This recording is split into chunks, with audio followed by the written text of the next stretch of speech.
Y'all's vesting right good. Everybody was vesting, now you got quiet. If you're looking for chairs, there are a few chairs in this area right over here.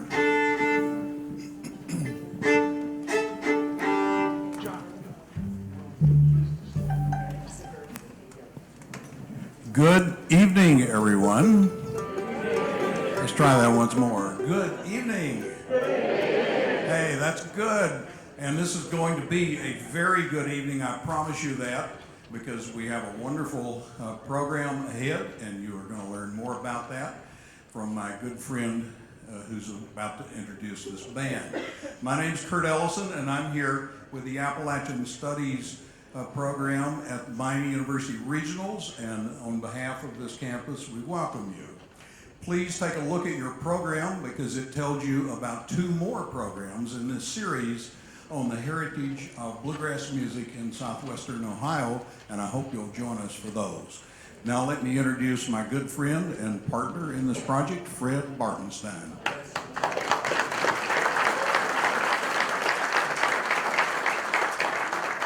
Thank you for coming out tonight for this really important project to document bluegrass music in southwestern Ohio. This region that you live in has played not only bluegrass music here, as you will find out. A large part of it has had the word Mullins associated with it. Joe Mullins, the leader of this group,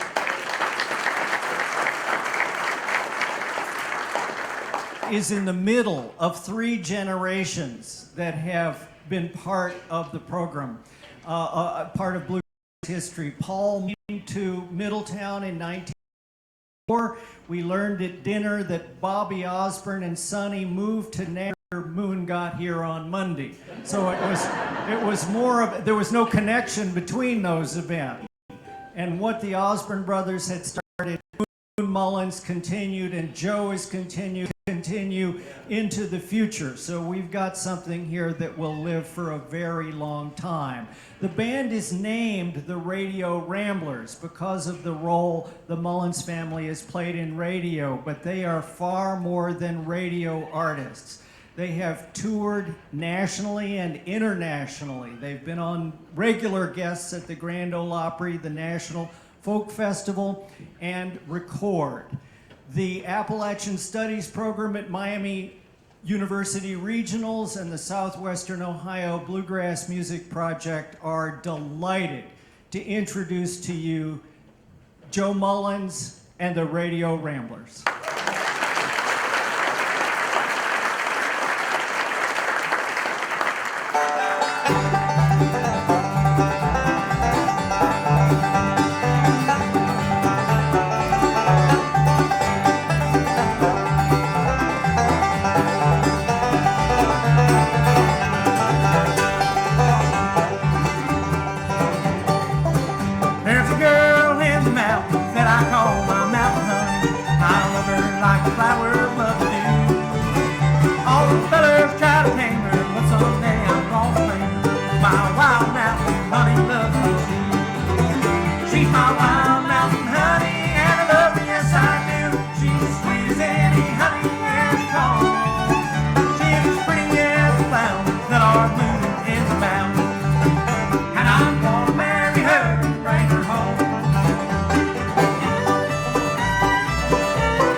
so much for your kind applause and your attention, and thanks so much for being in attendance and encouraging us and all the team that's brought this evening together, brought this whole series together. We've had a couple of wonderful lectures in this room so far, helping lay the foundation and tell the story of bluegrass music from the southwestern Ohio vantage point and how it's impacted the whole world and the whole bluegrass community around the world. My name is Joe Mullins, as Fred said with his kind introduction. Thrilled to be anywhere with the Radio Ramblers, but there's no place like home. So when we get to play here in southwestern Ohio, it's a blessing to look across any crowd and see dozens of people who have encouraged me since day one when I first went on stage with my dad 30 or 40 years ago.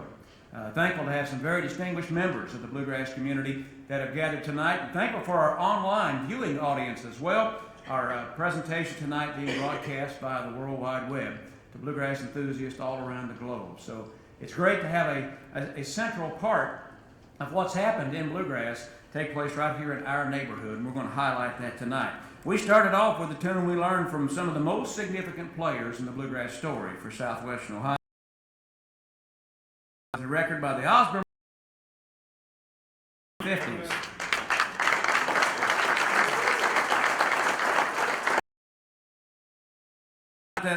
That industrial strength bluegrass and the honky tonks of downtown Dayton, Ohio in the 1950s, and we'll talk about that just a little bit with the man himself here after a while. Me and the boys sang our trio arrangement of May You Never Be Alone Like Me, an old Hank Williams song. Now I went and looked it up. Hank recorded some of his music in Cincinnati. When you talk about everything Cincinnati and Dayton and in between, that's what our group has put together, this whole project has dug into. And Hank Williams, the Flat Scruggs, and many others, icons of country entertainment, recorded at Herzog Studios in Cincinnati. Hank didn't record May You Never Be Alone Like Me there. But we were inspired to record the song because the Osborne brothers did it, with that trio style, a few years later in the studios of MGM Records. And our version of May You Never Be Alone Like Me was one of the most played songs on Sirius XM Satellite's Bluegrass Junction channel all last year, so we're very thankful. So we thought we'd do a couple of our favorites that were forged here in the region to begin our presentation tonight. Let me introduce the Radio Ramblers quickly, and we'll try to stay busy with songs that connect to our whole history project. The fiddle player, one of the finest, and he comes to us from just north of Nashville. Lives in the same town where Bobby Osborne lives, Portland, Tennessee. How about it for Jason Barrett?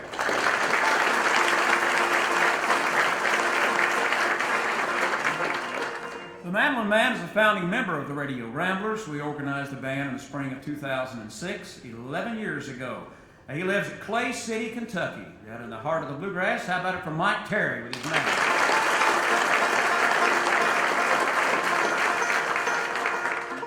Also a Kentuckian on the bass fiddle in his 5th year with the Radio Ramblers, a real pro. He's more civilized than this one. He lives in a bigger town. He lives at Richmond, Kentucky, hometown of Billy D. Estes.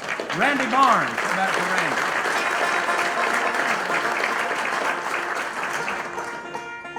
Who came over from Indiana today, besides Rick and Judy? All right, we got a dozen or two Hoosiers in the crowd.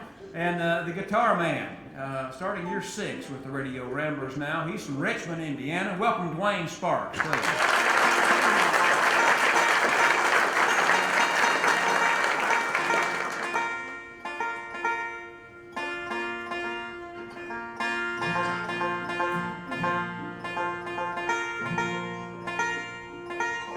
It's close enough, isn't it, Cheryl?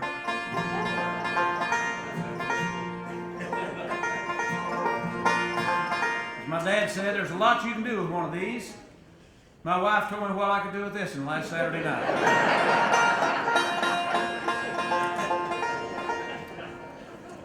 Speaking of banjos, we're going to do you a tune that was written by a banjo player that's a big part of the bluegrass success story in southwestern Ohio. How many folks in our crowd ever saw the great Noah Crace play the 5-string banjo? You've heard a lot of his songs. You've heard a lot of the recordings that he was part of. Bobby might even mention Noah's name. He was a part of the early scene of bluegrass music in the Dayton and Middletown, Ohio area. And then he also was a big part of bluegrass music in the 1960s and 70s for local fans. In the 1960s, Noah Crace had a band called the Valley Ramblers. And after my dad moved to Middletown, Ohio, a few years later, he hooked up and was part of that group for a few years. And then when my dad and Noah Crace became friends with the Holt brothers and their uncle Harley Gabbard, they helped forge the Boys from Indiana show. And we'll get into that here just in a second too. Noah Crace wrote this little tune and for J. Lynn Records, which was a big part of the bluegrass story, a Dayton, Ohio record label. They recorded this, the Valley Ramblers did, in about 1969 or 1970 with my dad and Noah Crace and Don Wormuth and Harley Gabbard and Bobby Gilbert. That was the Valley Ramblers just for a little while right there. Crace wrote the tune, The Traditional Grass, also recorded this once upon a time, band to have with my dad in the 80s and 90s. Here's I Can't Go On This Way.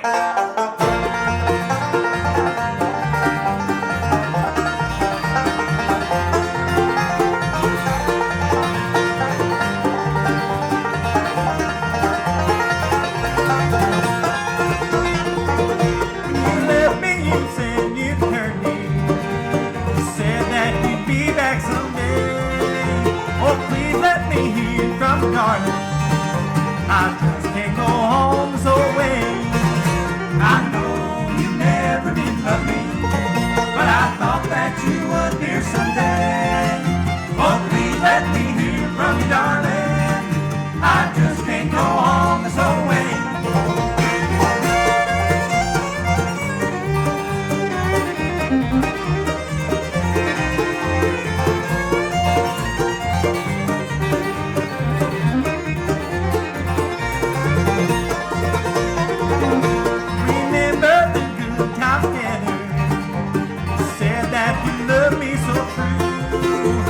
Said, yeah, the stars hover o'er me. There's love in my heart near to you. I know you never did love me, but I thought that you would, dear, someday. Oh, please let me hear from you, darling. I just can't go on this old way.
just a few months ago.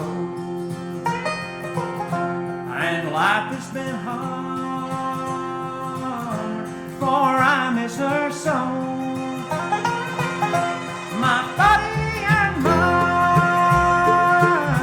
are wasting away, and I'll walk this old earth just a few lonely days. The lilies will bloom at the first sign of spring, and the redbud so bright in the sunshine and rain. The whippoorwills call, the mockingbirds sing, and we always were happy at the first sign of spring. I'll be with my Lily at the first sign of spring.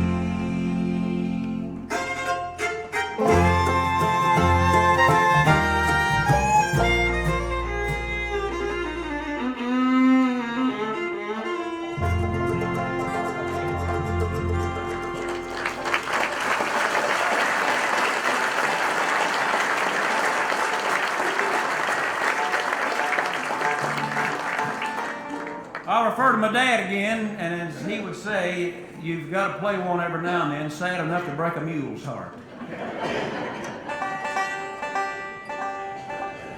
That's one of the first of, I think, 3 Holt family songs that are in our quick set tonight. Tom Holt was the younger brother of Jerry and Aubrey Holt, and those 3 and their Uncle Harley Gabbard were the famed boys from Indiana. What's that got to do with southwestern Ohio? They got their name from my dad calling on that wild bunch of boys from Indiana to come to somewhere in the Miami Valley for a radio broadcast starting about 1974. At that time, Dad had such a massive radio audience that did reach parts of southeastern Indiana, parts of northern Kentucky, and all of southwestern Ohio. That always, from the days of he with Jim McCall and Earl Taylor, then with the Valley Ramblers, and then with the boys from Indiana. If anything had to have bluegrass entertainment in southwestern Ohio and needed the support of Dad's radio audience, he could put together some pickers. And that's how the boys from Indiana got their name and started entertaining crowds in Dayton, Cincinnati, Middletown, and Hamilton.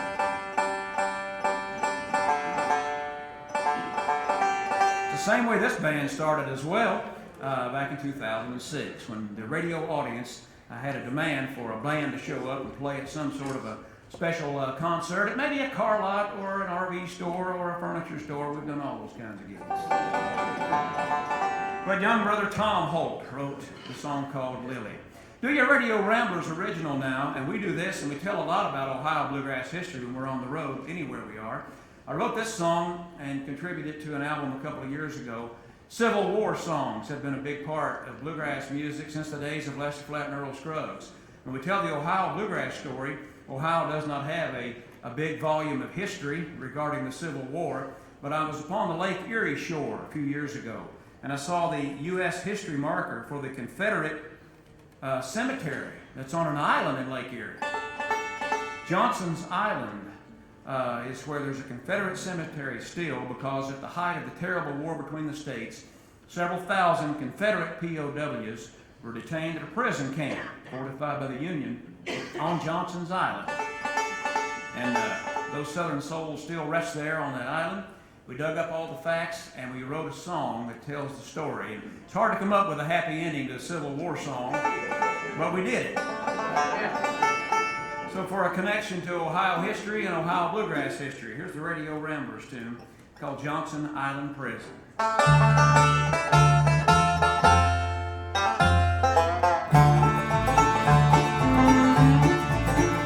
From the mountains outside Gettysburg, they marched us north and west. Yankee guns at our backs with not much food or rest. I'm a prisoner of the Union after 2 years in the war. At Johnson Island prison camp, just off Erie shore. Johnson Island, cold and damp, dark Erie waters surround this Yankee camp. The bitter wind and blinding snow chill me to the bone, but in my soul a fire's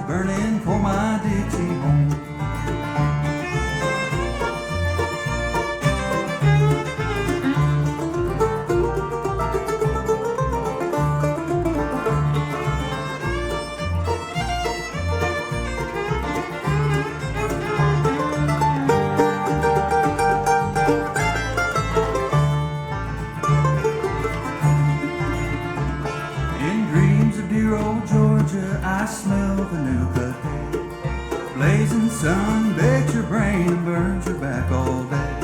I never saw a snowflake in that dear old southern sky.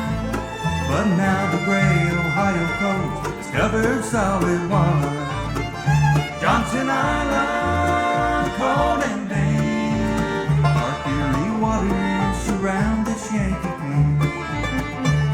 The bitter wind and blinding snow chill me to the bone. But in my soul the fire's burning for my Dixie home. Been reading from the good book I saw in black and white. St. Peter walked on water with Jesus late one night. Oh, Peter started sinking till he trusted in the Lord. My faith is in this frozen lake and I'm heading for the shore. Johnson Island, watch me run back home to Dixie and that good old southern sun. I'm staying in the Southland, but if I ever go, you'll never see this Georgia boy any place it snows.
Thank you so much for your kind attention, and nice job always from Jason Barry. And we sewed on the song, well, we did Atlanta's Burning. Let me back up here just a little bit. That was another Holt family song. The boys from Indiana organized in the early 1970s. A great part of the strength of that group was on the songwriting of Aubrey Holt, and he had that song in his hip pocket. And when the boys from Indiana launched nationally, that was the title of an album in 1975. We went back and looked. My son Daniel and I looked at some of the archives, and Mule Skinner News and Bluegrass Unlimited magazine were the popular publications of the day. And Atlanta's Burning was one of the most played songs on bluegrass radio and one of the most requested bluegrass songs of 1975, performed by Paul Mullins, Noah Crace, and the boys from Indiana. That was how the group billed themselves back in the day. And we've been doing the song on stage all through the winter in preparation of tonight, and audiences everywhere love that song, Atlanta's Burning. Then, the first time that I really heard a Shokin farewell presented before a live audience was done by the Osborne brothers. The Osborne brothers in the 1980s had expanded their band. They were the kings of the entire bluegrass festival circuit worldwide. And they carried a great fiddle player always, and carried a great dobro player always, and had the top musicians of the era were with the Osborne brothers in the 1980s.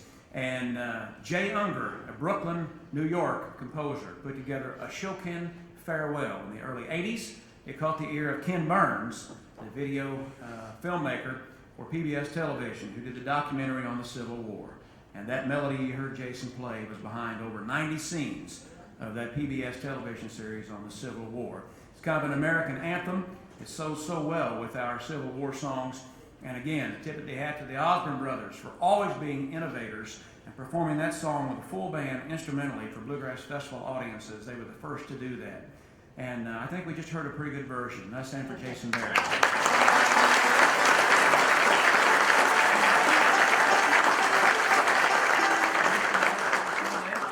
Back to Aubrey Holt. He and my dad made dear friends, and they put together a gospel album first before they were heard nationally on a record label out of Lexington, Kentucky, right here in the Cincinnati, Hamilton area. I believe it was a Jewel recording studio. and Jewel Records put out the first album for The Voice from Indiana with Paul Mullins. And my dad had a very popular portion of his afternoon broadcast on WPFB in Middletown called Hymns from the Hills. Did anybody ever hear my dad do this gospel show? Yeah, Dad did an album by that title in the mid-'60s, but in 1974, I think the first release that featured The Voice from Indiana was an album that used this song as the title. And 25 years or so later, the radio Ramblers picked up the title and put it in a hymn album, an album called Hymns from the Hills, and it's been one of our most requested sacred songs. Gospel music, a big part of bluegrass everywhere, particularly here in the Miami Valley of Ohio. And one night of our lecture series here is dedicated to gospel music and how it's always been a part of the fabric of life in southwestern Ohio. Here's one of those first recordings that my dad did with the Boys from Indiana. It's called We Missed You in Church Last Sunday.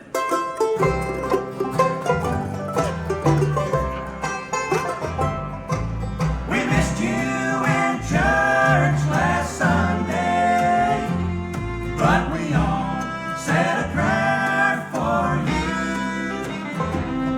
Each face was all smiles last Sunday. What a blessing in each song we sang. Did you have other plans? Were you too busy? Oh, where were you when the church bells rang? We missed you in church last Sunday. Were you sick? Was there something to do? We missed you in church last Sunday, but we all said a prayer for you.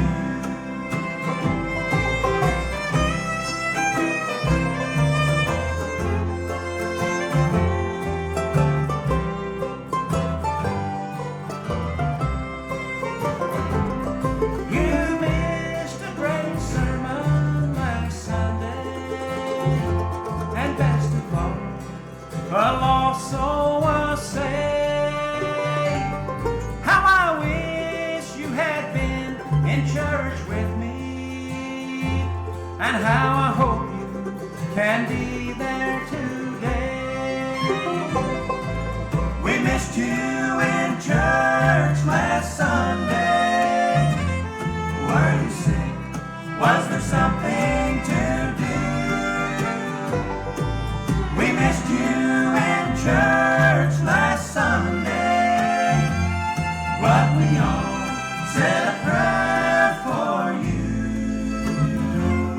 But we all said a prayer for you.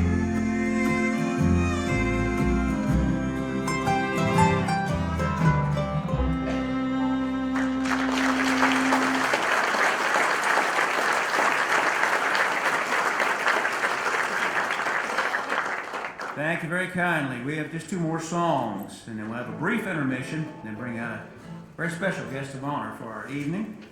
I spoke of my dad's radio career, and let me speak also to a lot of the research that has been done for this project. And you'll see the history panels out here, and I'm so thankful for everybody that's contributed to that.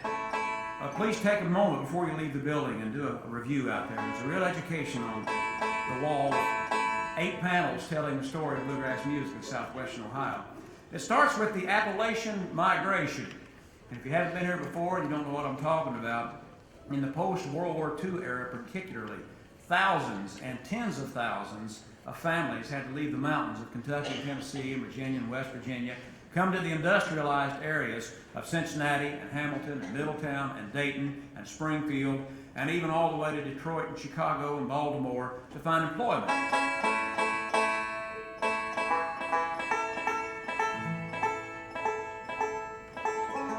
I always tell audiences, my dad left the mountains of Kentucky to find employment, and he found a home in Middletown because there were already about 5 million homesick hillbillies here for him to play music for on the radio. That's the way it was, wasn't it, Judy? And that was one of the reasons for his success. We're going to do a little song for you. While I was growing up, I thought the Stanley Brothers wrote this song. I figure for sure this was a Carter Stanley composition, but as I matured and grew into learning about bluegrass history, I found out it was an Albert E. Brumley piece. Brumley wrote hundreds of classic hymns in the old-fashioned hymn book, from I'll Fly Away to I'll Meet You in the Morning and Jesus Hold My Hand. Those are Albert E. Brumley compositions. He was from Powell, Missouri. In 1960, the Stanley Brothers recorded this song. They recorded it for King Records. They recorded it at a radio studio in Florida instead of making the trip back to Cincinnati, where they recorded hundreds of songs on Brewster Avenue in Cincinnati. But King Records of Cincinnati produced the song on a 45 RPM, and it became the most requested Stanley Brothers recording of their career. My dad's radio career began in January of 1960. So about 6 months into his career, the Stanleys recorded this song in May of 1960. About 6 months, 7 months into my dad's broadcasting career, he gets a 45 RPM on this song that was put out first, I think, by Starday and then by King for promotions. And my dad told me when he retired in 2005, and he told audiences for many years, this was the single most requested song on his playlist for his entire 45-year career on radio. And you'll see, it speaks to the subject we talk about when we talk about that Appalachian migration and those folks coming and leaving home and yearning to return. And the song has touched the lives of millions of people down through the years, and we'll give it a try for you. You'll recognize this. Here's Rank Strangers to Me.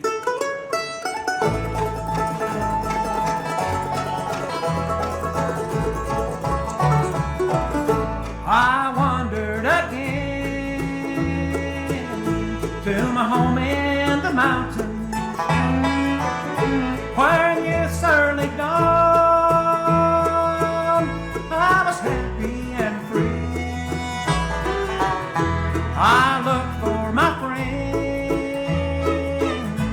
but I never could find them. I found they were all rank strangers to me. Everybody I met seemed to be a rank stranger. No mother nor dad, not a friend could I see. They knew not my name, and I knew not their faces. I found they were all rank strangers to me.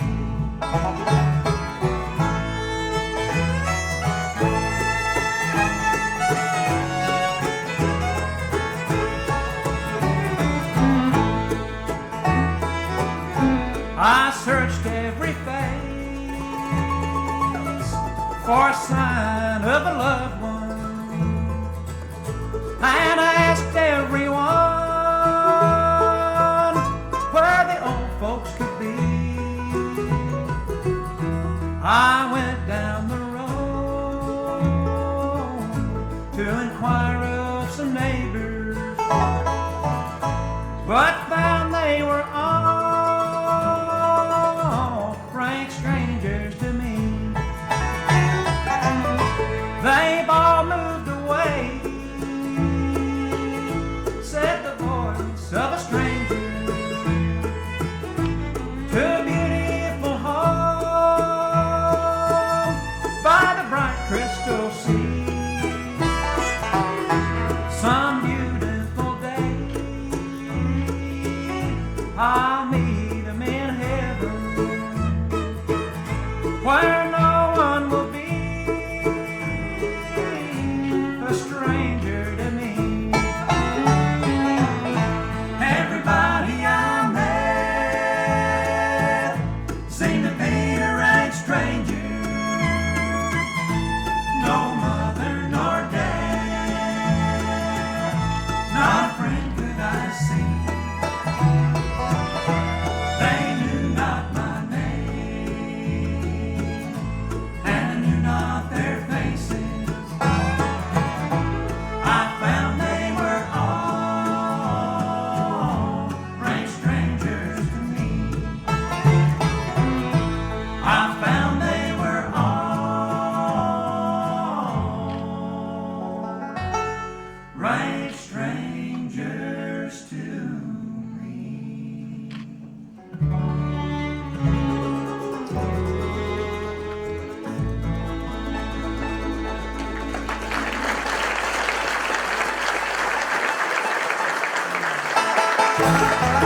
Gone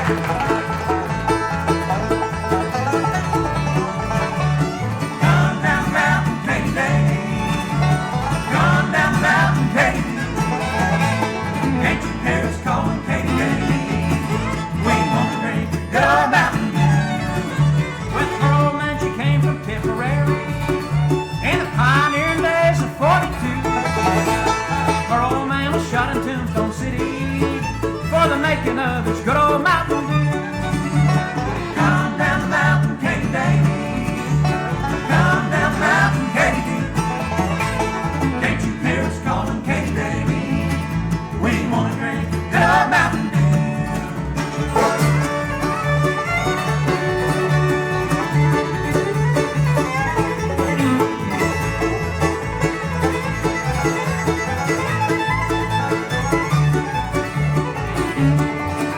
Wake up and pay attention, Katy Davy.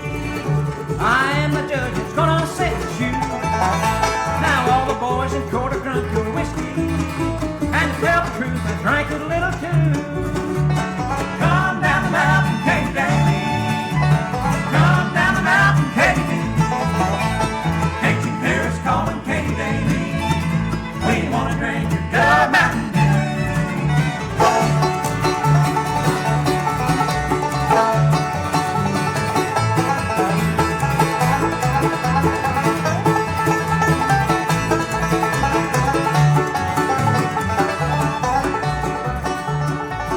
This will conclude the Radio Ramblers contribution to the evening until just a little bit later on. But we're doing this old song which really helped bring my dad to Middletown, Ohio. He was on the radio stations in eastern Kentucky in the early 60s, had a band called the Bluegrass Playboys. That band was brought by a record label to Cincinnati, to the King Studios on Brewster Avenue in the fall to record this old Irish tale about Come Down the Mountain, Katy Daly.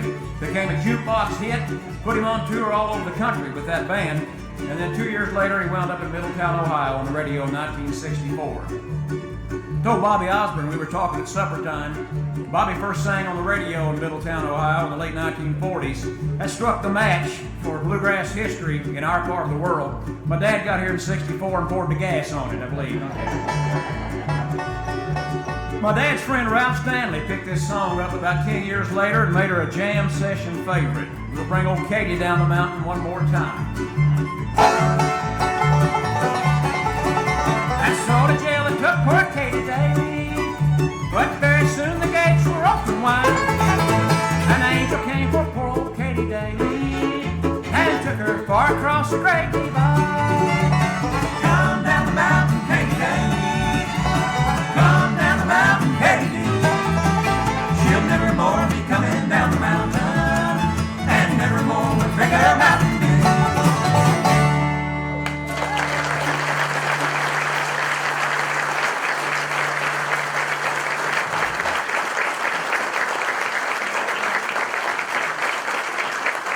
Thank you. Thank you so very much. We're going to do about a brief 10-minute intermission. If you don't have to leave your seat, that's fine. If you need to, you've got 10 minutes. We'll reset the stage and then introduce our special guest. Please stand by.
Are we about ready, folks?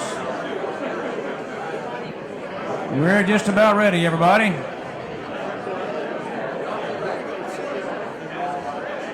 we can have your attention.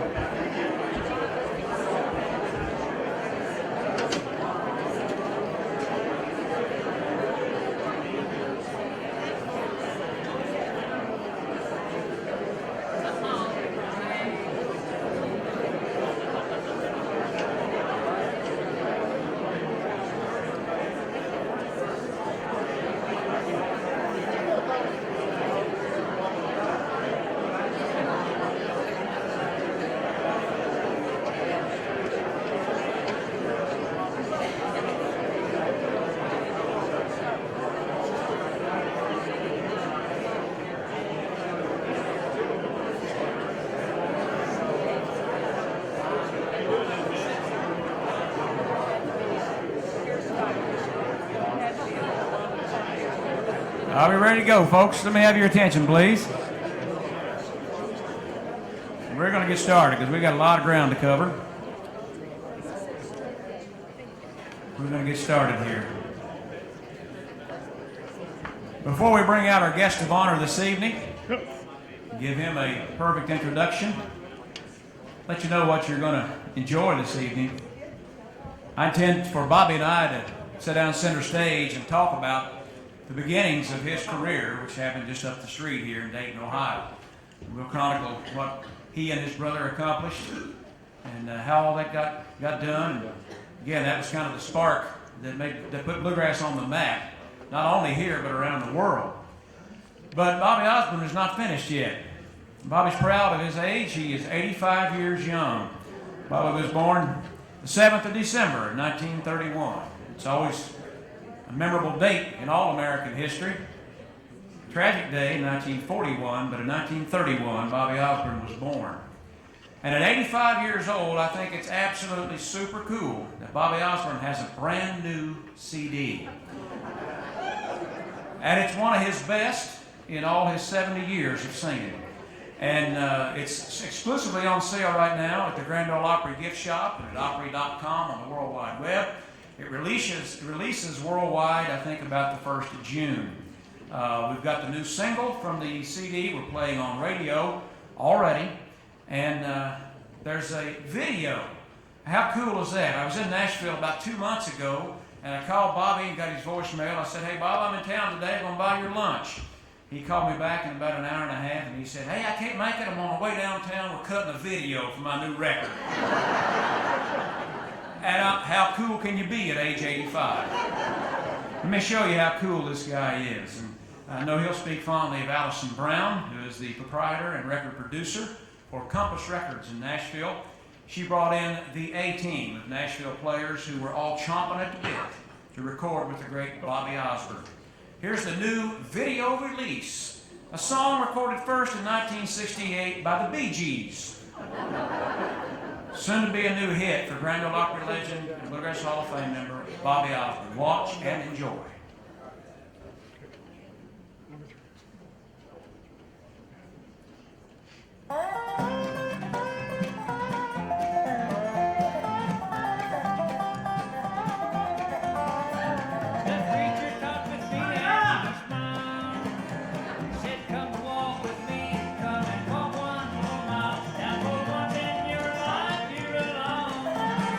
But you ain't got the time.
What do you think about Bobby's new video?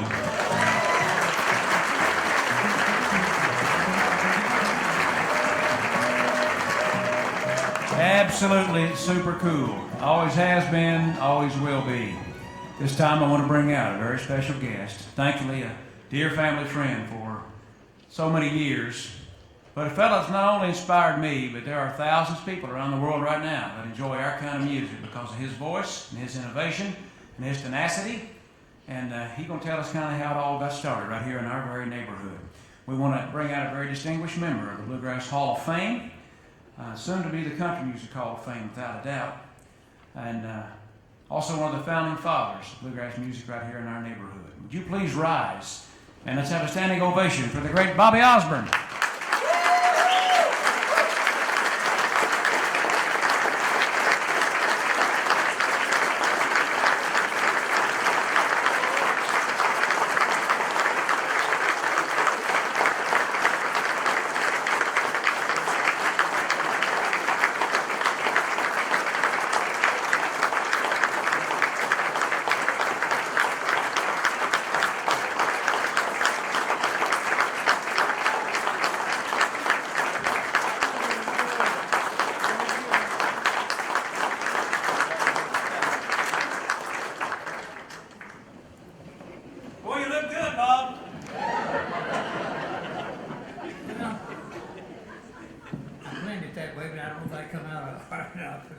That looks great, man. Looks great. Now, before we start our little discussion here, is everything okay with our cameras? And can you hear it all right?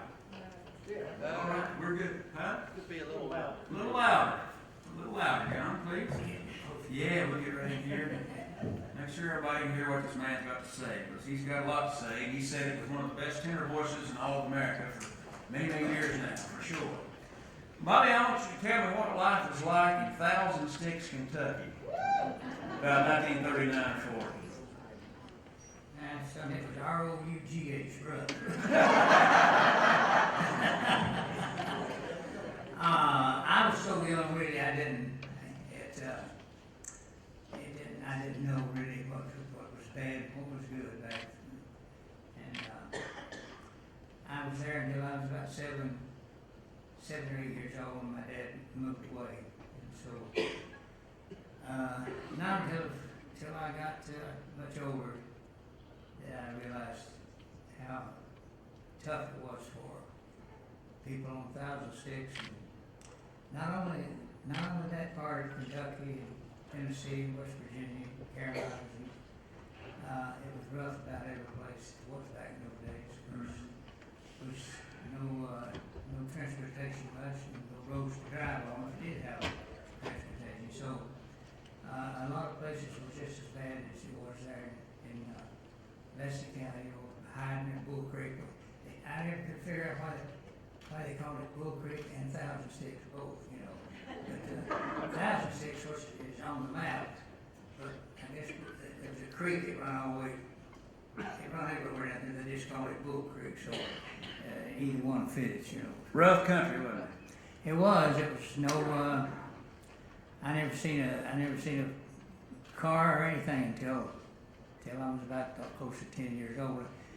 And I was out in the yard one day playing, and our house set way up on the hill from the creek, and so I looked down the creek coming. Of course, all the roads were in mostly in the creek beds then, And so I looked down the road and saw the doggiest thing coming up the road I ever seen. I had a little truck that my dad had bought me. It looked like that truck, but it's huge, big truck. And man, I saw that truck coming, and I didn't know what in the world. I didn't know what it was. So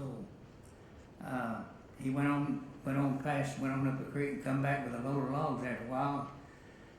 I thought to myself, there's that truck, a big red truck at that, boy, a big red Chevrolet truck. I never will forget that. Yes, sir. So as it went by the house, boy, I loved to watch them back tires roll over and over and water run off of them, as it is.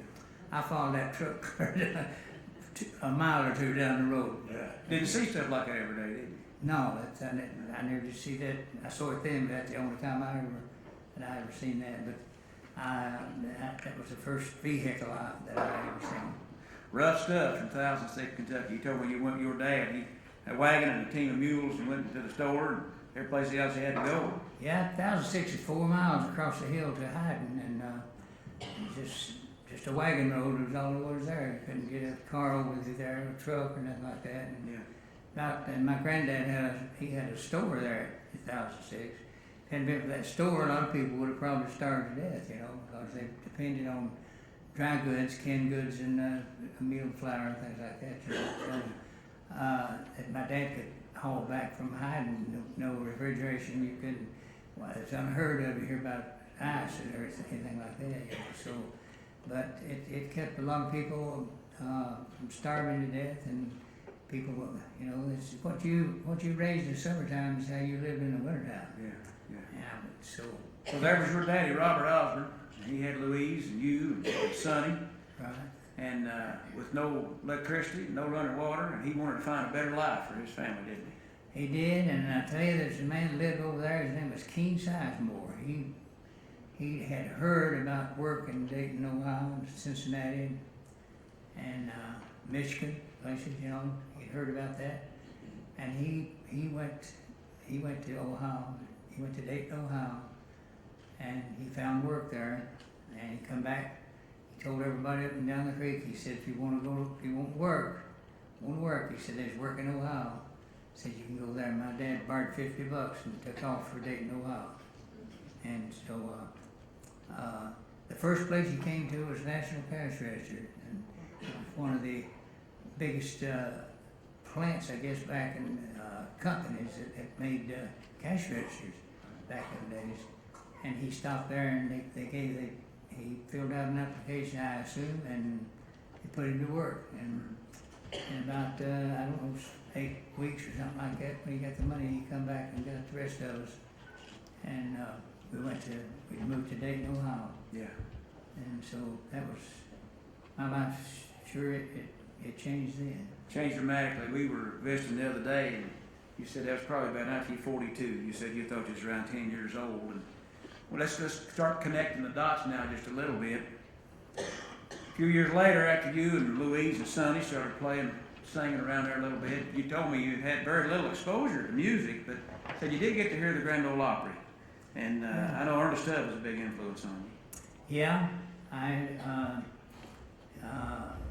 got to listen to the Grand Ole Opry, and through my dad, there wasn't anything else to do over the meals except Saturday night. I mean, when your lights went out, you either had to go to bed or sit up in the dark, one of the two. You couldn't see much in the dark, But anyway, the Grand Ole Opry is about the only thing that we could hear, entertainment. And everybody had the biggest living room and had a place to seat all people. While everybody gathered at that guy's house, and we wanted to listen to the Grand Ole Opry on Saturday night. But I listened to the Opry until I still do. I'm a member of it, and I still listen to it. So Yeah. it's been a great. Well, there was two influences you told me about. One was the Grand Ole Opry, and another one was you called the place a gin barn. Remember that the other day? What's a gin barn? That little store that had that jukebox, you said. Well, you have to add a Y to it and call it a gin barn. Okay. So you add a Y to it. Okay. A gin barn, that's just the way that's a nice way to say it. So, well, a gin barn is a nightclub, and everybody drinks and carries on in there just like you do a club nowadays, But we called it Jenny Barn back in the days. Somebody said, well, where's so-and-so? He went off to Jenny Barn somewhere, Uh-oh. You said there was one around the side of the hill from you all down there. Yeah, my mom's sister lived right up on the hill there, and this was in Hyden, of course. And my mom's sister lived right up on the hill from there, and her brother had a little restaurant type place with it. So back in those days, Hyden, Kentucky was wet. And anybody don't know what wet is, that's wet. Anybody in this room don't know what that is? Well, in case you don't know, it's where they drink and carry on all the time. So anything they get their hands on from moonshine to some kind of alcohol. Anyway, that little restaurant was open just through the daytime and half the night. So, and had records on there by different people. And Cousin Emmy had a record on that. I don't know if any of you ever heard or remembered Cousin Emmy. She was big in her day as she clammed the banjo. She was a member of the Renfrew Valley Barn Dance for a while, and I think eventually she came to the Opry back in the 40s. And she had recorded and also sung at the original cut of Bill Monroe's Footprints in the Snow was on that jukebox. And of course it was just one door in, that was the only way you get out. Once you got in there, that's the only, you get back out the same way you come in, you know. So those two records went from the time the doors opened until they closed at night. Ruby by Cousin Emmy and Footprints in the Snow by Bill Monroe. Well, you told me where you first heard that old song, and then after the Osborne bunch landed in Dayton, you were a teenager, and said somebody heard you and Louise and Sonny playing around the house a little bit, and they said they'd take you to the big tent down WPFB. WPFB went on the radio in 1947, so about 1948 or 49, you're 15, 16, 17 years old, and you wound up in that big tent down there. Went down to try out, is that what it was? Yeah, the guy told me, you know, he had a wire recorder and come over there and recorded us, and he said, and of course I knew about the thing in Middletown, you know, I knew about the jamboree down there under the tent show, but I never gave no thought about ever going down there to that. This guy said, I know somebody down there. He said, if you would want to go down there, he said, you sing good enough to be on that show, and he said, if you want to go, I'll see if I can. I thought myself, well, I can't lose nothing there. So I said, go ahead. So he got it. Me and two other good guys was playing together around there, you know. And we'd meet each other at each other's houses and play when we got a chance to. So anyway, make a long story short, we went down to the tent show in Middletown, and we only knew one song, and that was just it. You know, we knew a song called "Summertime's Past and Gone," one of the old songs that Bill Monroe put out years ago. That's the only one we knew. And every time we got together with him, we just sing that song, you know, because we didn't know no more. So. They got us out there to sing that song. We did. I thought we did a pretty good job of singing "Summertime Fast and Gone." Well, the crowd just, everybody stood up, and it scared me to death when they stood up. Somebody stands up, you don't know where you're gonna get hit, or just go ahead and sit back down, quick, you know. But anyway, the MC, he said, they want you to sing another, and I said, that's the only one we know. He said, you got it. That's the only song you know? I said, that's it. He said, how come you don't know more? I said, that's the only one we've learned. We don't know another song. And I said, we just sing it all the time we're together, you know. So, and I got to thinking about that time I'd heard Ruby down there in Hyde. You know, I thought, I know one other old song, but I said, I never tried to sing it. But I said, I think I know it. He said, well, whatever what it is, he said, sing it. And so, and how I did that, God knows, but I don't know. I got out there and I don't know, I must have took a brave streak on my that day or something, but I sang Ruby and that crowd just stood up and hollered, and again, I thought, man, I hope I'm doing right. I don't know where I am or not, but I hope so. Well, the people, when they got to doing this, I knew I was home free then. Manager of the radio station named Mr. Randy Daly, and they were broadcasting at that night. And so we got such a good applause while he come down there. He's a big built man, you know. He come down there and he said, I want to know who sung that stupid song, Ruby, a while ago. Well, I kept my mouth shut. I never said it. I knew I messed up anyway, but I wasn't going to make it no worse. He said, I want to know who sung that stupid song, Ruby, a while ago. Somebody here sung it.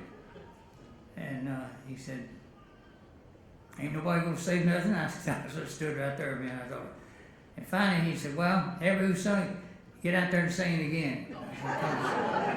He said, because we're on the air and broadcasting. He said, I've got 5 phone calls on my desk up there saying if they don't do that song again, they're going to turn it off. And he said, we don't allow that around here, turn the radio off. So I got out there and sang Ruby again, and that's it for it.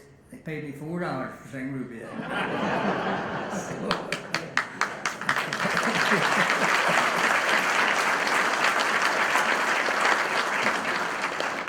best $4 ever got paid in my life. Too. Yeah, man. That's a big pile of money for a boy from Thousand Sticks, wasn't it? No, I tell you what, I'm rich. Well, that kind of started a career that's blessed millions of people now. I know the Osborne brothers' story. Many folks do. I know you continue to evolve and develop as a player and a singer. You wound up leaving Dayton just for a little while and working down in the Blue Ridge Mountains with the Lonesome Pine Fiddlers, and a little while with the Stanley Brothers down in Southern Virginia. And then before you came back to Dayton, well, when you came back to Dayton, you wound up making a career decision that involved Uncle Sam, didn't you? Yeah, I was called, I was in Bluefield, West Virginia at the time, working with the Lonesome Pine Fiddlers, and I knew I was in an age where I'd already been signed the draft of what that was, to put you in the draft. So I knew I was going to get called. I didn't know when or anything like that, but I was in West Virginia playing with the Lonesome Pine Fiddlers, and then at the time I left the Lonesome Pine Fiddlers and got a chance to work with Carter and Ralph Stanley. And I told him when I took Pee Wee Lambert's place, Ralph had a car accident and was out for a while. That's when Carter worked with Monroe until they came back to Bristol. And then they had heard of me singing, so and Pee Wee Lambert had left them, so they asked if I would come and take Pee Wee's place, and I played the mandolin and sing his parts. So I had a chance to do that, and I took that chance because I knew Carter and Ralph real well, and I only got to work with them 3 months, but that was as good a 3 months as I ever spent. I liked that, and really did. Yeah. Well, the draft notice came up, and you chose the United States Marine Corps. Yeah, that was another story there. Let's see. My mom had 5 brothers that was in the service, and they knew that I had been called, and they all told me, said, "Don't get in the Marine Corps. Don't do that because boy, that's a rough outfit." I said, "Okay." The morning I left, I was drafted right out of Cincinnati, and went down there, and I had in my mind I was going to be in the Army, and if I passed it, physical, whatever. So we're in this room, and this big built guy come out there, and he said, the Army is pretty well filled up. He said, all of you can't go to the Army. He said, we ain't got room for all of you. He said, some of you is going to have to go in the Marine Corps. So I remember what my dad told me. He said, don't get in that Marine Corps. And so they just heard bad things about the Marine Corps, They just beat people to death and everything, so I guess. But anyway, I said, okay. So he said, the Army it will take some of you, but not all of you. He said, some of you are going to have to go in the Marine Corps.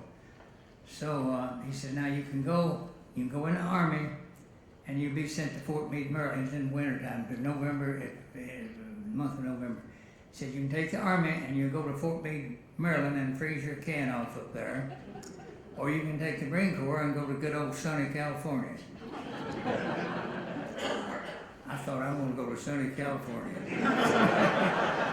I went back home that night and told my dad. He said, well, did you get in the Army? I said, no, I took the Marine. I knew that. I knew you was going to do that.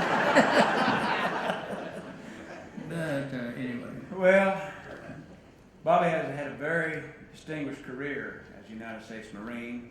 You earned the Purple Heart, didn't you, too? I did that the hard way. And our friends at the Cincinnati Public Library do a project for the Library of Congress.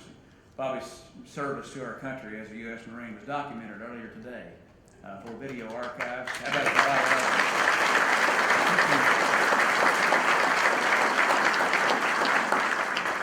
Well, while you was in Korea, that little brother of yours had stuff going on back here, didn't he? Yeah, he wanted to be a football player, I thought I've lost him, so Larry Richardson, that played the banjo with me for a while, came to the house and Sonny watched him play the banjo, and the way he used his fingers, that wore him out right there. He taught my dad into going and buying him a banjo, and he learned how to play. Yeah. So his career started. He's trying to learn how to play when just before I went to the Marine Corps. I went in, so Well, and while you were fighting the communists, Sonny wound up spending a summer with Bill Monroe when he was only about 13 or 14 years old. yeah. And that's a real education for any young man, riding around with Jimmy Martin and Bill Monroe. He got back to Cincinnati and he made a bunch of good records with Enos Johnson and Carlos Brock, didn't he? Sure did, yeah. That's while I was in the service. Yeah. He even had a kind of a hit called A Brother in Korea that was distributed on a record label right here in Cincinnati in the early 1950s. Well, you get back from Korea and all of a sudden it's going to be you and Sonny. You guys hit the road in '53 right off the bat? Yeah, we, I don't know. I had in mind to go back to Carter and Ralph, you know, to work with them. I didn't know that Sonny was serious about it, but the time I got back, he'd done all this recording and everything. I thought to myself, hey, you know, use me. There's the banjo player right there, and we just do it together. So I just told Sonny, I said, let's just start together now and not have to do it later. Yeah. Well, there was plenty of work because of all them hillbillies, that, just like the Osborne bunch, there was all kinds of people poured out of them factories in Dayton, and they liked to drink beer, didn't they? Most of them did, yeah. And you provided the entertainment for all them hillbillies, didn't you? We sure did. Play every club in Dayton, I reckon, yeah. But I don't know, with Sonny, we got together and kind of formed, Enos Johnson came to work with us then, and we got, kind of got a little bit of a thing going together, you know, playing, picking together and everything. So I had to learn to play the mandolin again. I was gone 2 years and never played it. And I took one to Korea with me, got it ruined over there, so that ended my mandolin playing until I got back. And so, but we got started again, and Enos, we got a job down there in Dayton. It was called Little Mickey's nightclub. And Real nice place? Oh, it's just a beautiful place.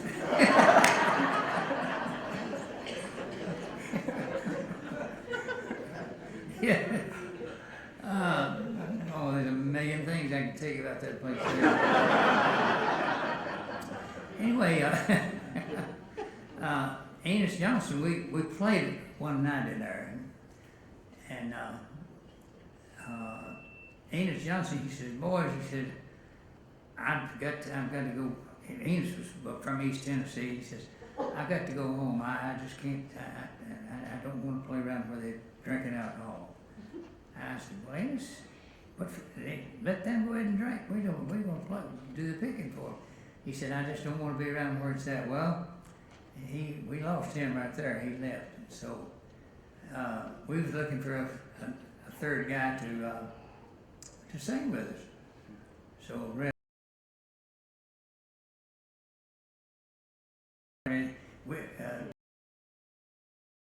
1,000 sticks and lived there. Red was born and raised around Pigeon Roost, Kentucky, which I guarantee you none of you don't know where that's at. And he was just like us. He come right out of a holler where there wasn't nothing going on, but it's pretty close to Hazard.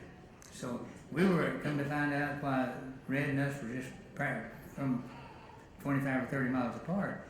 So Red came to work with us, and we got started there with. Yeah.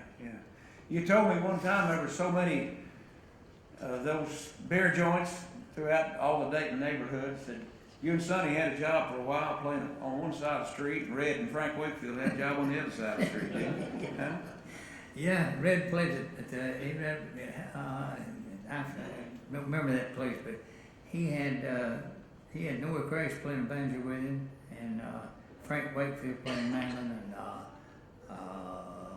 Billy Thomas playing the fiddle, and let's see who else. There's one more. Oh goodness.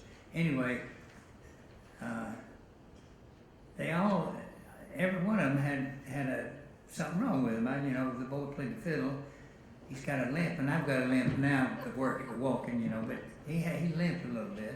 Well, Noah had some problems with his eyes, and Frank Wakefield, he had some problems too. And the other, all the Reds guys had a problem. So I mean, that was they were good players and everything, you know. Well, and we was playing right across the street, What was that place you was playing? Little Mickey's nightclub. Okay. You wouldn't believe who owned that place. Two midgets owned that place.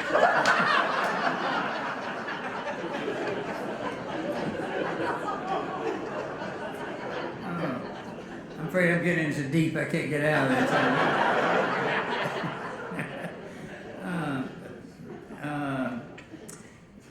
We was working in that place. Well, during each other's breaks, well, Red would come over, his guys would come over and listen to us.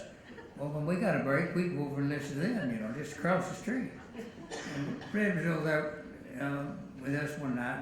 And it's about time for him to go back to work over there, you know. And all them guys they had something wrong with them, defects or you know whatever. and Red, he said, "Well, boys," he says, "we got to go to work." He says, "Come on, you bunch of freaks, let's go get the work." Well, you know, I wasn't going to tell that, but I mean, well, at supper we was talking. Red never was politically correct. I know we got at least 100 in the room that's all read before him. He wasn't politically correct at all. oh, I found that out later, too, you know. Yeah. That's when you started learning how to do the MC work to get the mic away from Red, wasn't it? Well, yeah. Red was, he wanted to tell dirty jokes all the time. And I know after he left us, and we was together 3 years, after he left us while we was down in North Carolina, and Carl Haynes was going to have a Osborne Brothers story, and Red was there that day, so we thought we'd get Red to be a part of the story because he was a part of us, you know. And we asked him to do that. He said, yeah, I'll do that. So we got on, and I told him before we went out there, I said, Red, you tell dirty stories on the stage. I said, we just don't do that. And he said, buddy, you trust me now. You trust me. You know me better than that. I said, no, I don't need So we got out on the stage, and we did a song or two, and the first chance that he got at the microphone, he told this dirty story. And I said, that's it, you're done. I said, you went back on your word. And he walked off, and we never played. Never sang together no more. I never did more. Well, let's. So you're playing the nightclubs in Dayton, and you wound up recording for MGM Records. And you and Red and Sonny established a new trio style when you got a song called Once More, and it became a hit, didn't it? Yeah, it did. Back those days, we found the song in Wheeling, West Virginia. And a man up there wrote it. And I asked him if he was an entertainer himself. I asked him if he cared if we sang a song. And he said no. So I got the words to it and knew the melody to it. And Red, me and Sonny was on our way back to. We lived in Dayton at the time. And we was on our way back home, and we got to singing that song going along in the car, you know. And I don't know. We drove 50 miles singing or something like that. And all of a sudden I just started singing the lead to it in a higher pitched lead voice, you know. And all of our instruments was in the trunk, so we didn't know what key it was in. So, but I started singing the lead to it, which is way up higher, in a higher range. And Red was a tenor singer, of course, when he came to work with us. So he knew the tenor part of it. So he did that in a lower range. Well, Sonny, that put Sonny in the middle part. So, and Sonny knew that part like the back of his hand. So we got to singing in that like that right there, you know. And we got the guitar out and found out what key we was in. And so we just kept on. We sung Once More all the way to Dayton from Cambridge, Ohio. And we didn't want to forget how that we knew that we had run across a way to sing it that I'd never heard nobody sing like that. I mean, that type of harmony. So we went and we kept that in our mind, and we finally got to go record some more records. And of course we approached the man at MGM. And he said, no, we can't have that. He said, that ain't no kind of trio there. That's not good singing or whatever he said. So we kept on and said, no, it's different. We don't want to be like Bill Monroe or anybody, you know. And he said, MGM, they just won't put up with you changing your harmony around like that. I said, well, he said, if you want to take a chance on it, he said, you may lose your contract. So we said, we'll take a chance on it. And we did, and we recorded once more, and it came out like that. At that time, the charts were, there was top 40 charts on country stations. It made it to number 16. We never heard nothing else out of MGM. Yeah, all right.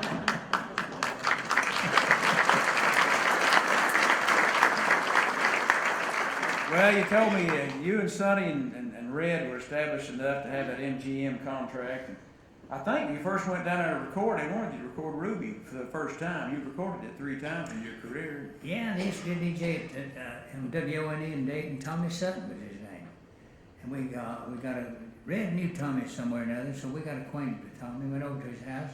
He said, if you'll make me a tape, I'll get and pay my way to Nashville. He said, I know some people, I might get you a recording contract. So we did that, and Tommy took off, and we paid his train fare. And he came back and told us, he said, I've got you a contract with MGM Records. And so that's how we got the contract. But in the meantime, we had told Tommy about the 2 banjos. That Sonny and Noah had been playing the banjos together and had Ruby playing 2 banjos on it, you know. Noah Crace. Yeah, I Noah Crace. mentioned him earlier this evening. So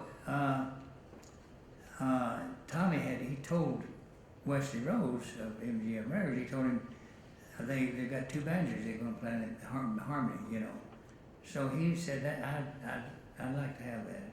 So when Tony brought the news back to us, why Noah and Sonny had been on some festivals around playing together, you know, and we thought we had that part already worked out. So the contract was just to get Noah to go with Sonny and play on it. Well, about a month, I guess, or something like that, before we were supposed to go to Nashville, Noah just disappeared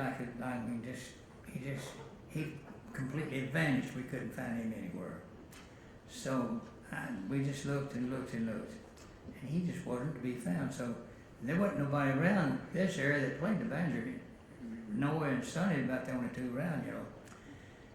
And I knew what went on back here. I had fooled with the banjo a little bit, but never in front of somebody or anything like that.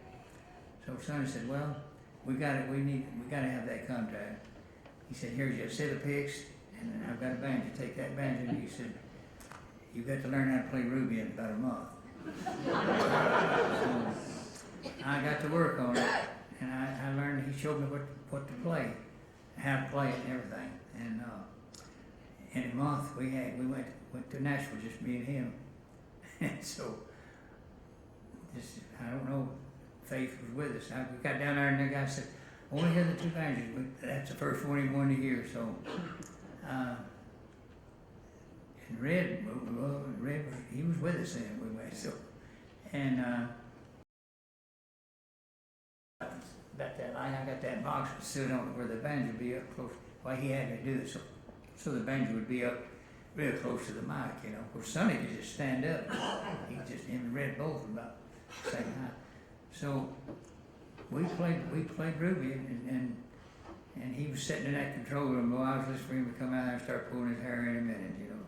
But he didn't, and he said, that's exactly what I want. I laid the banjo down and went back to the mantle again.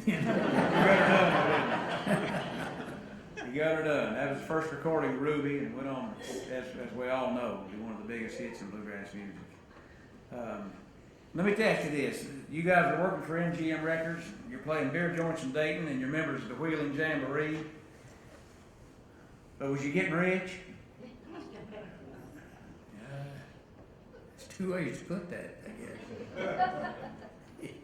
Yes and no, but we was on the no end of it. Oh. Yeah.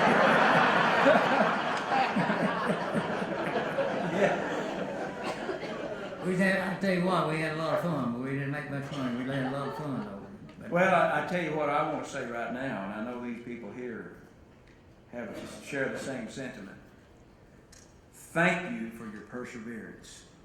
You and Sonny and Red running back and forth the wheelie.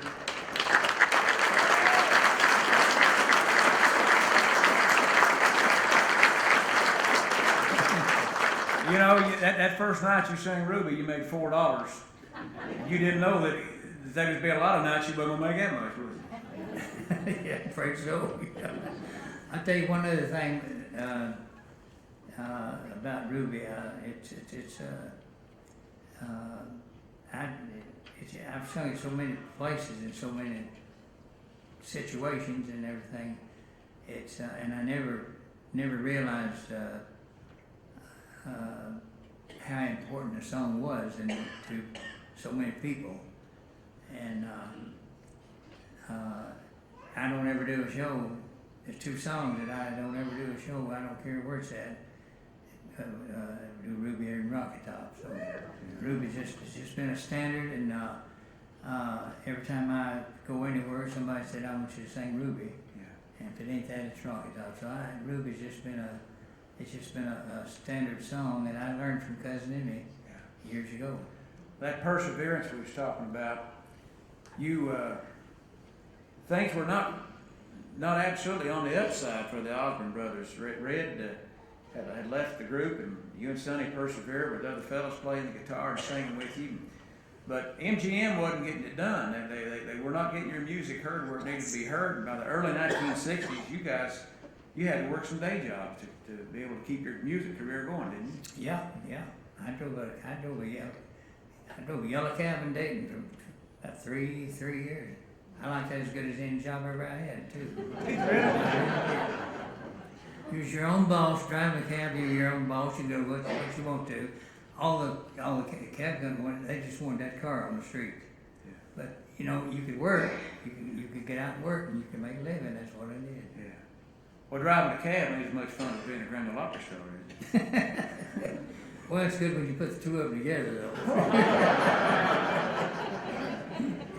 Just wanted to speak about that perseverance part of it, because while you've been one of the most loved vocalists in all of country and bluegrass music for all these years now, it took a lot of hard work. It took a lot of rehearsing. It took a lot of recording sessions. It took a lot of playing places like Little Mickey's and the Blazing Stump and the Crystal Pistol and Ruby's White Sands. You had to play a lot of those places before you wound up being a star in Grand Ole Opry. Yeah, it took us a while to get there, and of course we, in traveling around a little bit from Wheeling, we run into the Wilburn brothers. We got to know them real well, and Doyle Wilburn reached me a card down at the Opry one night. He said, "How you guys fixed with MGM?" And we said, I told him, I said, "We're not making any records right now for." And he gave me a card. He said, "If you ever get this, want to change your mind, what?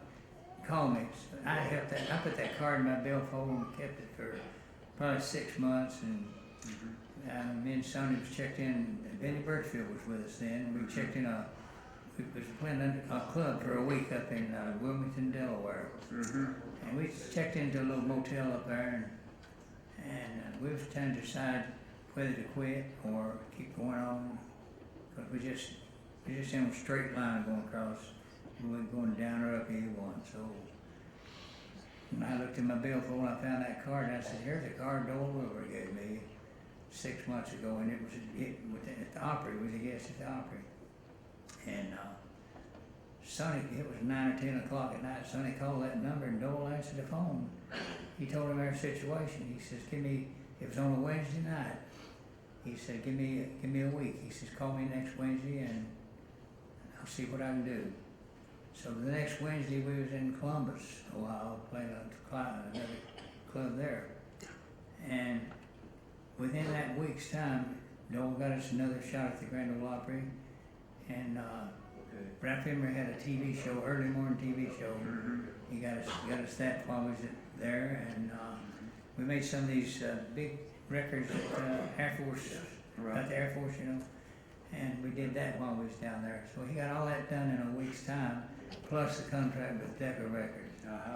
And so that was the start of, and of course, we told Doyle when he gave me the card, we was just a guest at the Opry. But one of the first things we told him is we want to be members of the Grand Ole Opry. And Dole said, that will take me some time, but he said, if you'll give me a shot, he says, I'll get that done. And 11 months later, while we became members of the Opry, and where Dole said, he said, I got you here, it's your job to stay now. So, That was August of 1964.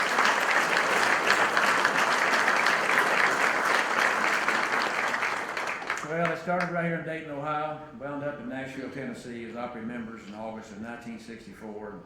With that Decca recording contract that put you in the hands of Owen Bradley, one of the most famed record producers in that town, and all the great songwriters in. Them Wilburns and Owen Bradley got you guys the songs you needed to sing. They sure did, yeah. They looked out for us and Loretta Lynn. And we had great songs, and he was a producer, great producer. And of course, the Wilburn brothers were just, they had a talent agency and a publishing company, and they had everything that anybody would ever need. So we signed with them, and that was the best move we ever made. Yes, it was. It was. Bobby, tell me, how in the world did you take care of your voice all those years and all these years still? I guess I'm one of the luckiest guys in the world, probably. On that, I know a lot of people. I took care of my voice. I never did make my voice do nothing it didn't want to do.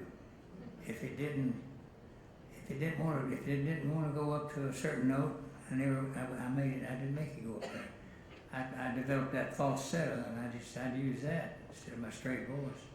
But I took care of my voice, and I didn't anything that would bother my voice, smoking and all that stuff right there.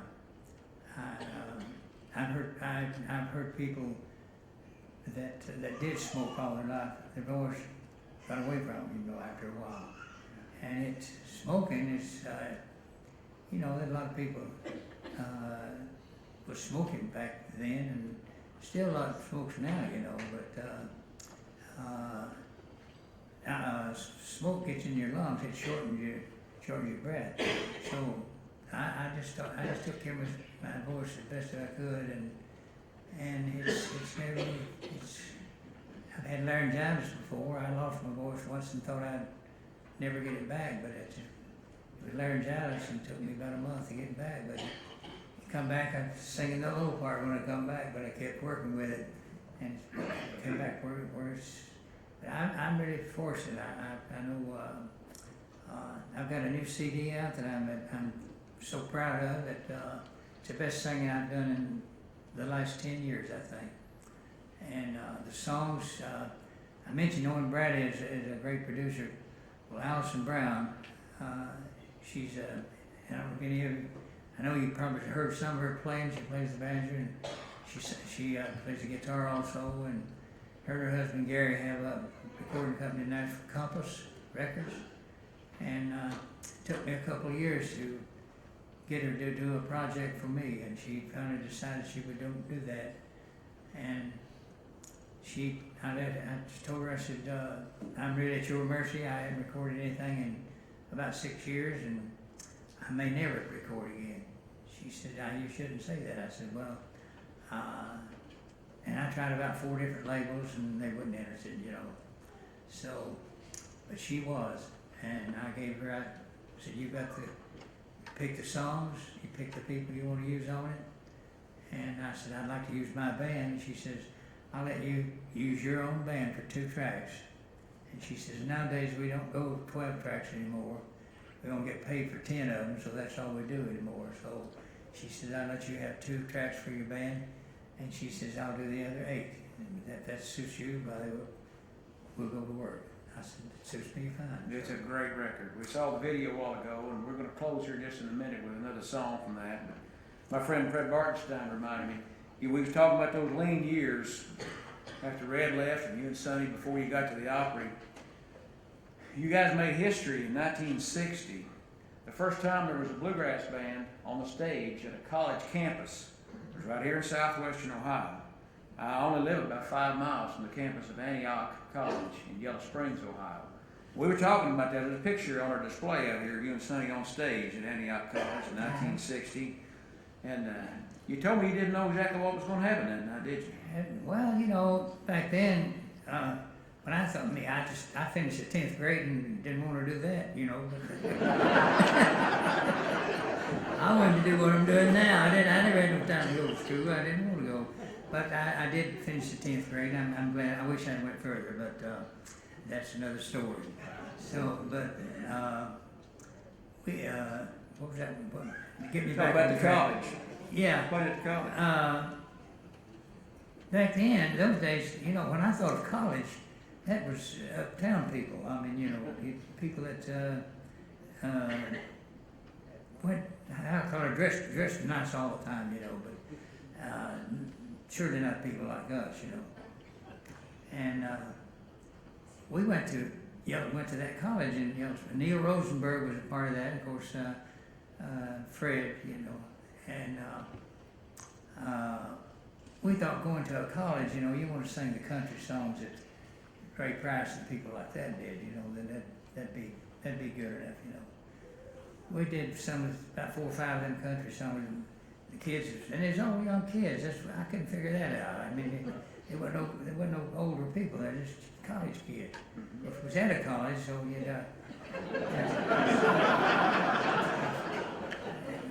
They didn't like them country songs? Well, when we took a break, you know, and every time they do one of them songs, you hear that, this would be the applause you get, you know, like that. And Neil Rosenberg, I said, there's something wrong with them people out there. They don't record. I mean, they don't applaud for you playing. And he says they don't like what you're doing. He said, I said, well, what are we supposed to do? And he said, when you go back out, he says, try a little Maggie and Pretty Polly and some songs like that right there. Blue Moon, Kentucky, and something like that. We knew them by heart, you know. So we started playing them, and that bunch stood up. And I mean, these college kids, you know, at a college, we didn't expect nothing like that out of a college, because that's people trying to get an education. They wasn't interested in footprints in the snow or nothing. You know.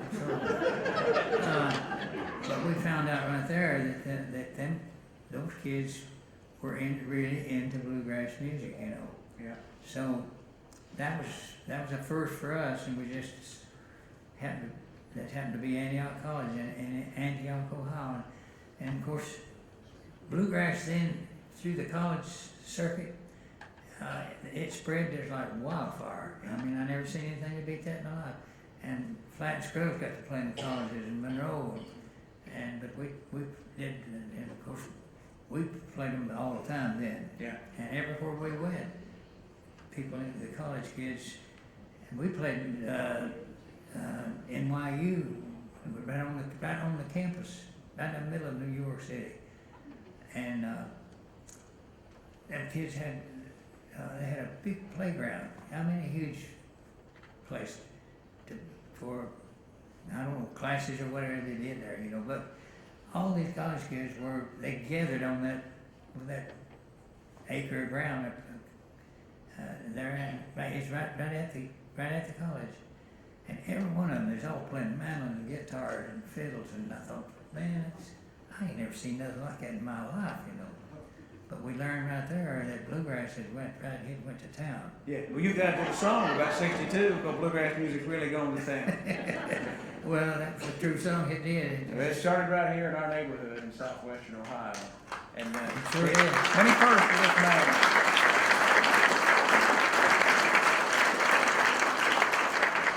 Let me tell you folks the order of what we're going to do to wrap up a wonderful night right here. I know that we could do hours of history from Bobby with his 70 years of performing from right here in our neighborhood all the way to the Grand Ole Opry and around the world. What I want to do to segue, we're going to play another song from Bobby's most recent CD while the radio Ramblers and Bobby's son, Bobby Osborne Jr. come to the stage. I want you to enjoy this song that I want to set up for you. And we'll set the microphones up, and we'll follow Bobby on 3 or 4 songs. He's got a couple of numbers he wants to do for everybody. But we talked about that Appalachian migration earlier, and Radio Ramblers sang "Rank Strangers." Bobby's got a new song. It's one of his favorites in his new CD. And I got the CD in the mail from his record label about 10 days ago. And I've been playing the single on the radio. They call the wind Mariah already. And I got the CD at home, and I put it in my player in my living room. And when it got through song number 3, I was crying. And I stopped it and sat there for a few minutes and soaked it all in, and I backed it up and played it again. And I sat there and cried again, because the song, it tells so much about what this project has been all about. It's about those folks that had to leave those hills and those hollers, and they took their music with them, whether they took it to Cincinnati or Middletown or Dayton or Chicago or Detroit or Baltimore. It started in the Appalachian Hills, where Bobby Osborne started life in 1931. And the conviction and the heart and the soul that he sings every note with really comes together in this song. And you've never heard a better 85-year-old voice sing a song from the heart than this one. And we're going to share this song with Bob. Well, they'll bring your mandolin to you, and we get ready to do a song for these people. This is a number entitled Kentucky Morning.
Goes on and on.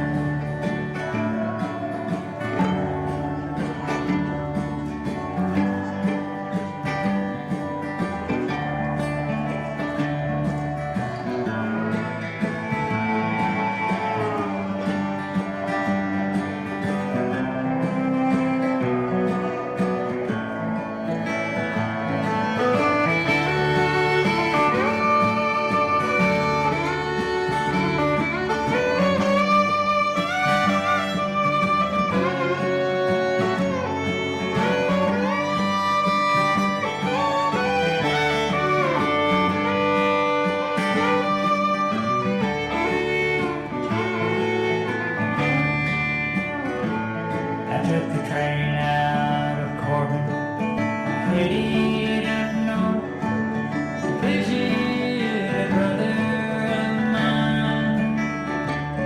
Said he talked to his foreman for to get me a job, working midnights a single line. And I was there with my brother, making factory paint. But Lord, my soul was alone.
hunting on the radio for a long time, Bob.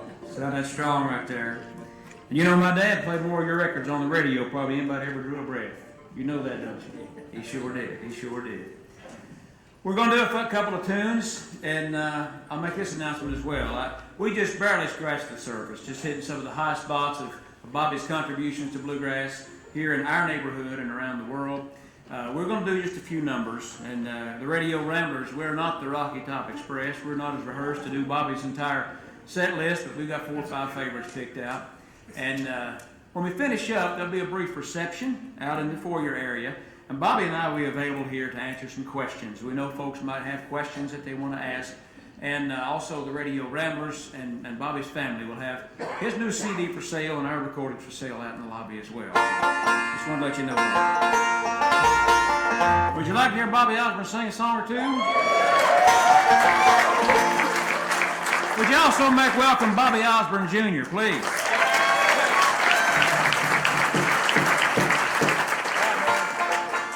Here's the sunny side of the mountain. Here we go.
look in every bar.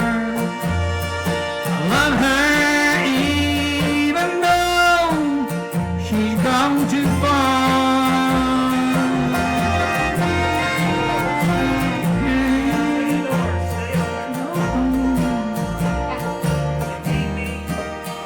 From her side, I'm on your lonely streets again tonight. Sorry. Windy City, you're holding my baby. Pretty bright lights and your avenues so wide. Windy City, turn loose of my baby. If you don't give her back, I'll lose my mind.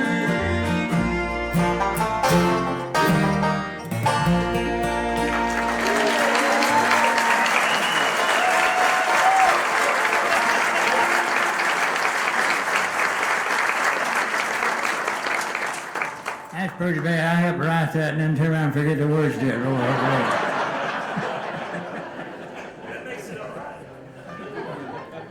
Everything else, Bobby wrote that about 40 years ago, just so he could help out Alison Krauss these days, didn't he? That is the title song of Alison Krauss's newest million-selling record. She picked a pretty good piece of material, didn't she? Ain't nothing beats the original, though, I'll tell you. You wrote this little song, I believe, too, Bob. About the time you guys got the Decca Records, this became a jukebox hit for you and Sonny. It's called "I'll Be All Right Tomorrow." You remember that? yes, sir. Yes, sir. All right. Let's see if I remember. See if I banjo your brother, give me, you'll stay in tune, all right? He gave it to you? Boy, that's news to me.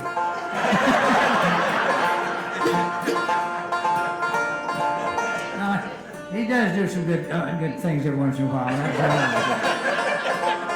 All right, here we go, boys.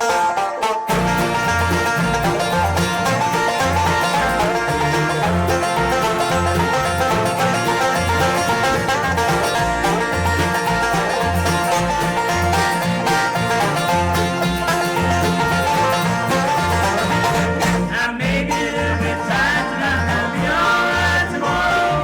Be all right tomorrow. Be all right tomorrow. I may be a little bit tired tonight, but I'll be all right tomorrow. 'Cause my baby's coming home. Ever since she left me, things ain't been right. I've been out drinking every night. I may be a little bit tired tonight, but I'll be all right tomorrow. Be all right tomorrow. Be all right tomorrow. I may be a little bit tired tonight, but I'll be all right tomorrow. 'Cause my baby's coming home.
me.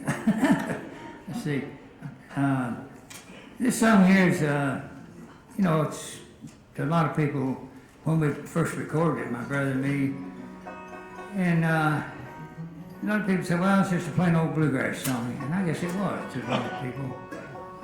But we liked the song real well, and we this particular day we had one. We generally tried to do 4 songs in what they call a session of records back in them days, and we liked one song having 4. So my brother went over to Boodle Bryant's house, and he'd written a lot of songs that we had recorded, him and his wife Felice. So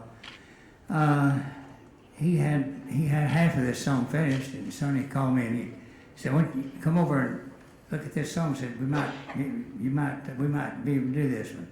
So I go over there, and he was halfway finished with the song, as I said, and I thought of a song that we did, that the Wilburn brothers recorded, called "Roll Muddy River." They did it. Let's see that. I had that straight in my mind one time, but I don't know if I got it. But they did it in a way. It was kind of slow, a slow tempo, and they sang the words fast. You know, I know that don't mean anything to most of you, but to us, to me, that's what it meant. Well, I got to thinking about that, and of course, when we recorded "Roll Muddy River," we sang it slow and speeded the time up on it and played it real fast. So I thought of Rocket Top being that type of song. So I told Mr. Bryan, I said, if you could finish that, well, we're going to go tomorrow and do a session, so possibly we could get to do that one. And so he finished it, we took it to the studio, and Wilbur Brothers had a publishing company, Surefire Music, and I've signed with them, so was Sonny. And they wanted you to do Surefire songs because they published them and they made money off of them, you know. So you couldn't blame them for that. So Rocket Top, though, was published by Boodle and Felice Bryant's publishing company, Bryant Music Publications. So I waited till the last one we did, and I pulled that Rocket Top out, you know. And Teddy Wilburn was in that control room, him and Owen Bradley was sitting there. He come here, he said, "What's this?" I said, "That's a song we'd like to record." And he said, "Is this a Surefire song?" I said, "No, it's a Boodle Bryant song." He said, "Well, we want you to do Surefire songs." I said, "Well, we want to do this one here." And he said, "Well," he said, "we like Boodle and Felice Bryant real well." He said, "So just go ahead and do that." And so he didn't have no faith in it at all, but we did. So he let us do Rocket Top. And of course, when it came out, we started singing it a little bit, and we found out it wasn't going to be released for six months. So I thought, well, we don't want to be singing it now, you know, and it's not going to be released till 6 months. So we quit singing it. And those words just left me. I mean, I thought we wasn't going to ever sing it again. So I forgot all of them. And so I read them off the paper to start with, so I wasn't too far. But anyway, when it was released, the thing is, in no time at all, it was in the charts, and people hollering about Rocket Top and playing it on shows, and so I had the hardest time to learn it again. I had to get back and learn that song again. And boy, I remember we'd want to do it on the opera. Every time we got on the opera, I remember 2 verses and forget one and have to repeat another.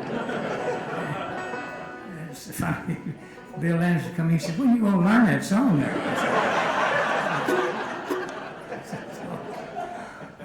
We finally sung it enough time for that I had to learn it. That was all it was to it. It was just a great song. And so, was that what you want me to mention about it? 50 years ago. Oh, by the way, yeah, this coming Christmas Day, coming up in 2017, will be the 50th anniversary of Rocket Top.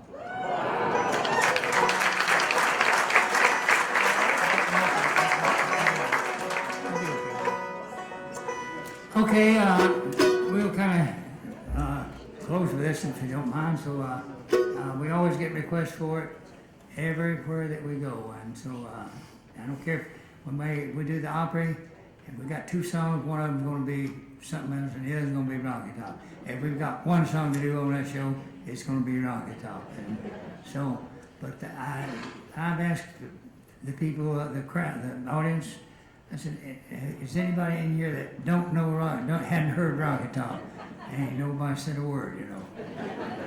I said, who has heard it? The whole place goes up. So we have to, I do Rocky Top every time I go anywhere. I don't recall any time, any place that I hadn't just left without singing Rocky Top. You don't do that. So. How's it go, Bob? All right, boys.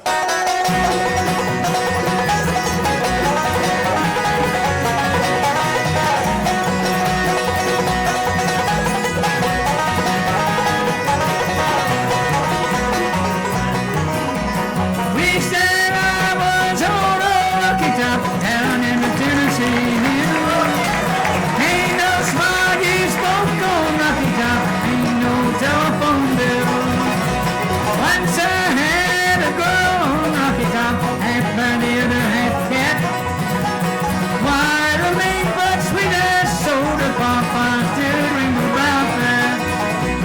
Rocky Top, you'll always be home sweet home to me. You know Rocky Top, Tennessee. Rocky Top, Tennessee. Once two strangers climbed old Rocky Top, looking for moonshine still. Strangers ain't come down from Rocky Top, reckon they never will.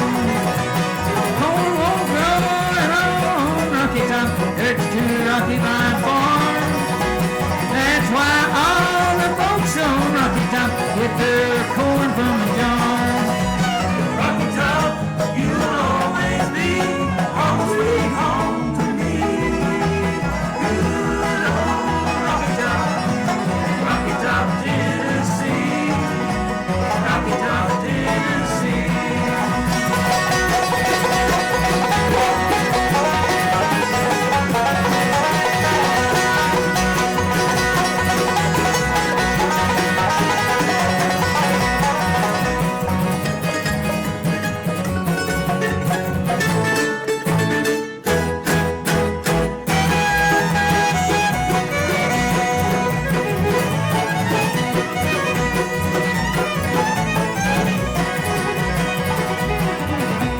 I've had years of cramped that city life, wrapped like a duck in a pin. All I know is it's a pity life can't be simple again. Rocky Top, home sweet home to me. Good old Rocky Top, Tennessee. Rocky Top, Tennessee. Rocky Top, Tennessee.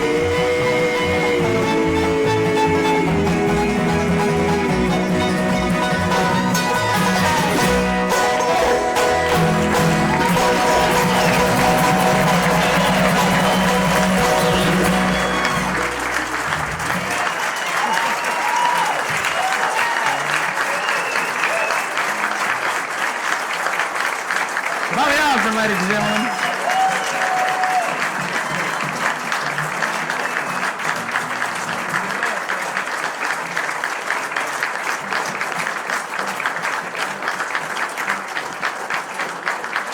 Thank you so much. Thanks for being here. On behalf of the Appalachian Studies team here at Miami's regional campus in Hamilton, Ohio, thanks to our online audience. There's more information online at Miami University Hamilton. And there'll be more lectures here. You received a program that's listed online too on Facebook. There'll be more programs here and at the Cincinnati Library campus to tell about the history of bluegrass in our area. This man's made more history for bluegrass music, period, than anybody. Now, a nice round of applause for Bobby Osborne.